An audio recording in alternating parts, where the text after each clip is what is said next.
जी हाँ दोस्तों, नमस्कार। ये हिंदी साहित्य के प्रश्न पत्र वन लाइनर क्वेश्चन है। मैं बहुत ही जल्द फटाफट इसे पढ़ता जाऊंगा। आप सब इसमें वीडियो में देखते भी जाएंगे।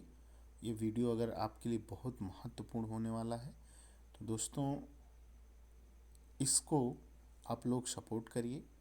और मैं आपको इतना जानकारी मुहैया कराऊंगा कि निश्चित ही आप सफल होंगे। तो चलिए चलते हैं।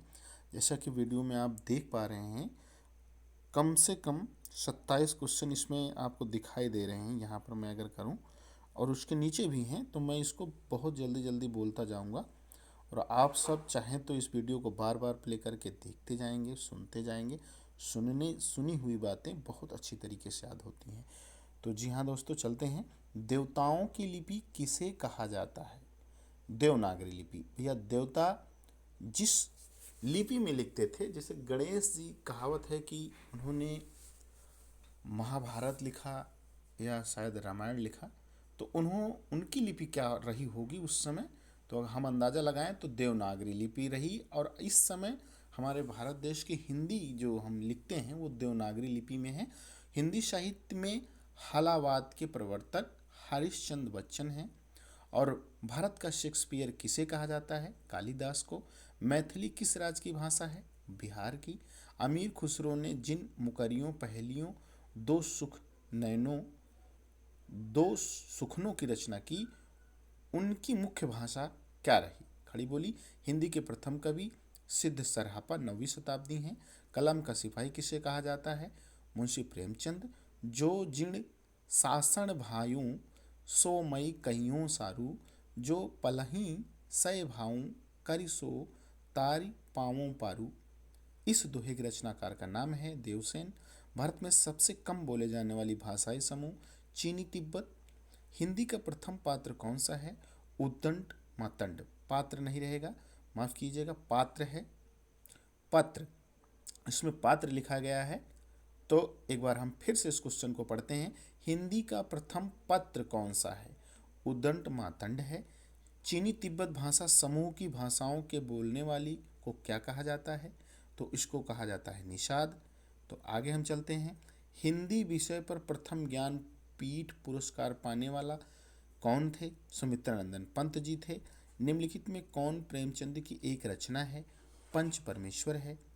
वन लाइनर क्वेश्चन बहुत ही तेजी के साथ मैं पढ़ूंगा। भारत में सबसे अधिक बोला जाने वाला भाषाई समूह इंडो आर्यन है। रामधारी सिंह दिनकर को किस रचना के लिए ज्ञानपीठ पुरस्कार मिला था? तो उर्वशी के लिए मिला था। अटल बिहारी वाजपेयी हिंदी विश्वविद्यालय की स्थापना कहाँ की जा रही है? भोपाल में, मध्य प्रदेश में है, मध्य प्रदेश राज्य है। भारतीय भाषाओं को कितने प्रमुख भागों में बांटा गया है? वर्गों में। 4। देश का पहला राष्ट्रीय हिंदी संग्रहालय कहाँ स्थापित किया जा रहा है? तो ये आगरा में किया जा रहा है। भारत के प्रथम राष्ट्र कवि कौन है? मैथिली शरण गुप्त हैं, राष्ट्रीय कवि के रूप में जाने जाते हैं। हिंदी का प्रथम एकांकी, जो वो एक घूंट, याद करिएगा, बहुत ही महत्वपूर्ण प्रश्न है। एकांकी जो रही सर्वप्रथम वो एक घूंट रही। हिंदी साहित्य के इतिहास को कितने कालखंडों में विभाजित किया गया? तो 4 कालखंडों में। तो वो खंड इस प्रकार से हैं: आदिकाल, वीरगाथा काल, मध्यकाल, भक्तिकाल, उत्तर मध्यकाल या रीतिबद्ध काल। एक नार पिया को भानी, तनवा को सगरा ज्यों पानी, यह पंक्ति किस भाषा की है? तो उत्तर इसका आएगा ब्रज भाषा की। संविधान की 8वीं अनुसूची के अनुसार कितनी भाषाओं को राजभाषा के रूप में संवैधानिक मान्यता प्राप्त है? 22 भाषा। हिंदी गद्य के प्रतिष्ठक आचार्य महावीर प्रसाद द्विवेदी हैं। हिंदी के सर्वप्रथम दैनिक समाचार पत्र सुधा वर्णन है। रानी केतकी की कहानी की भाषा को कहा जाता है? खड़ी बोली। अपभ्रंश के योग से राशनी भाषा को साहित्यिक रूप बना, उसे कहा जाता है डिंगल भाषा। हिंदी की प्रथम पत्रिका है संवाद कुमौदी। हिंदी की वर्णमाला में कितने स्वर, कितने सम हैं स्वर हैं? 11 स्वर हैं, 33 सम स्वर हैं। देवनागरी लिपि को राष्ट्रलिपि के रूप में कब स्वीकार किया गया? 14 सितंबर 1949 को। हिंदी दिवस किस तिथि को मनाया जाता है? 14 सितंबर को। भारत में संस्कृत माँ है, हिंदी बहुरानी और अंग्रेजी नौकरानी किस महापुरुष के अनमोल वचन हैं? तो इसका बहुत ही महत्वपूर्ण है डॉक्टर कामिल बुल्के ने कहा है कि संस्कृत माँ है, हिंदू बहुरानी है और अंग्रेजी जो है वो नौकरानी है।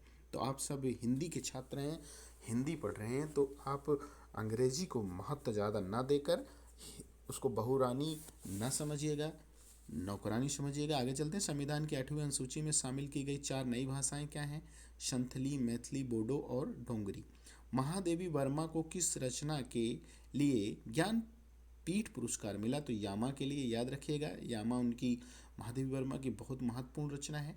मैला अचल उपन्यास के लेखक कौन हैं? फणीश्वर नाथ रेणु हैं। तो भारत में सर्वाधिक लोगों द्वारा कौन सी भाषा बोली जाती है? तो हिंदी देवनागरी लिपि में है। मध्य प्रदेश के किस जिले को देश का प्रथम हिंदी साक्षर जिला घोषित किया गया है? तो दोस्तों याद रखिए, मध्य प्रदेश का है नरसिंहपुर को। ठीक है, तो 38 नंबर क्वेश्चन पे हम पहुंच चुके हैं। हिंदी खड़ी बोली की जन्मदाता जो हैं भारतेंदु हरिश्चंद्र जी हैं। तो समझ लीजिएगा कि अगर हिंदी खड़ी बोली के भाषा के जन्मदाता के रूप में अगर जाने जाते हैं तो भारतेंदु हरिश्चंद्र जी हैं। आधुनिक हिंदी की मीरा किसे कहा जाता है? महादेवी वर्मा को। हिंदी साहित्य की प्रथम कहानी इंदुमती। विश्व में सर्वाधिक भाषाएं किस देश में बोली जाती हैं? भारत में। संविधान के किस अनुच्छेद के अनुसार हिंदी भारत की राजभाषा है? अनुच्छेद 343(1). हिंदी भाषा का प्रथम महाकाव्य किसे कहा जाता है? पृथ्वीराज रासो, चंद्र बरदाई ने लिखा है। बांगरू बोली किस बोली से निकट संबंध है? खड़ी बोली से। हिंदी के सर्वप्रथम गीत लेखक विद्यापति हैं। हिंदी जब शुरू की गई तो उसमें विद्यापति जी ने गीत लिखकर जो है शुरुआत की। हिंदी का प्रथम उपन्यास परीक्षा गुरु श्रीनिवास दास वामत हैं। हिंदी में आंसू लिपि के जन्मदाता कौन हैं? राधेलाल द्विवेदी हैं। आधुनिक युग के चरण रामधारी सिंह दिनकर। आष्टिक भाषा समूह की भाषाओं को बोलने वाले को कहा जाता है किरात। साहित्यकार अज्ञेय जी का पूरा नाम सच्चिदानंद हीरानंद व शाहन अज्ञेय हैं। इनमें किस साहित्यकार ने सर्वप्रथम रीतकालीन कवियों के सर्वाधिक परिणात्मक विवरण दिए? मिश्र बंधुओं ने। तो बस दोस्तों 51 क्वेश्चन हम ले पाएंगे और इसके बाद 51 के बाद हम दूसरा वीडियो लेकर आएंगे आप लोगों के लिए। तो वीडियो अच्छा लगे तो शेयर करिएगा, ना अच्छा लगे तो पूरा देखिएगा। जय हिंद, जय